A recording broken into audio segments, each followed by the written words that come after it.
As you guys can see, here we are presenting. So I would like to ask you some questions. Hey, how is you feeling today? अलिअलि डर लागिरहेको छ पनि होइन किनभने अहिलेसम्म कोही आएकै छैन भरे हामी नै मात्र इन्जोय गरेर जाने हो कि भन्ने पनि फिल भएको छ किनभने म फेयरवेल प्रोग्राममा कहिले पनि यसरी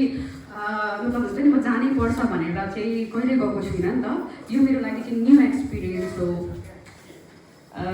डराउनु चाहिँ किन बुझ अब मतलब डराउनु किन भन्दाखेरि चाहिँ अब लाइक जे चिज पनि सुरुमा हुँदाखेरि एक्सपिरियन्स गर्दाखेरि डर त लागिहाल्छ नि त्यो ह्युमन नेचरै हो मैले चाहिँ त्यही वेमा भने हो ओके डर पनि स्वाभाविकै हो सुरुमा र बिस्तारै हट्दै जाने नै छ है ल मलाई आज यो प्रोग्रामको के कस्तो थिमहरू छ के छ तिमी पनि एज अर्गनाइजर नै हो त्यो हुँदै गर्दाखेरि हाम्रो अडियन्सलाई के एउटा मेसेज देऊ न चाहिँ मन लाग्छ त्यो सो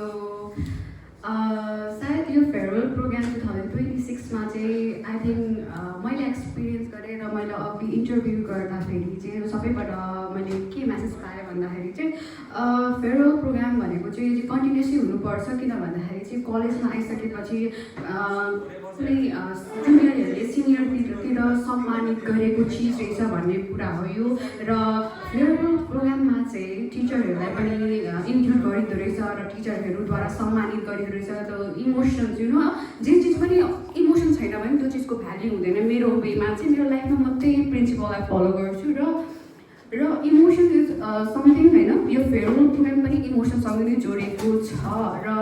मैले सुमन काफ्रेसँग पनि कुरा गर्दाखेरि चाहिँ उहाँले के भन्नुहुन्थ्यो भनेर चाहिँ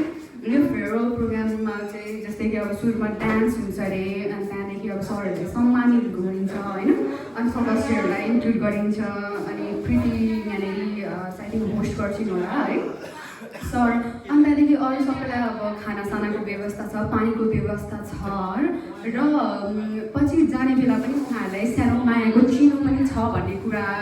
आइरहेको छ र म त्यसै कुरामा आश्रित छु र म हेर्छु कि कस्तो हुँदो रहेछ क्या फेयरवेल प्रोग्राम यो 2026को फेयरवेल प्रोग्राम है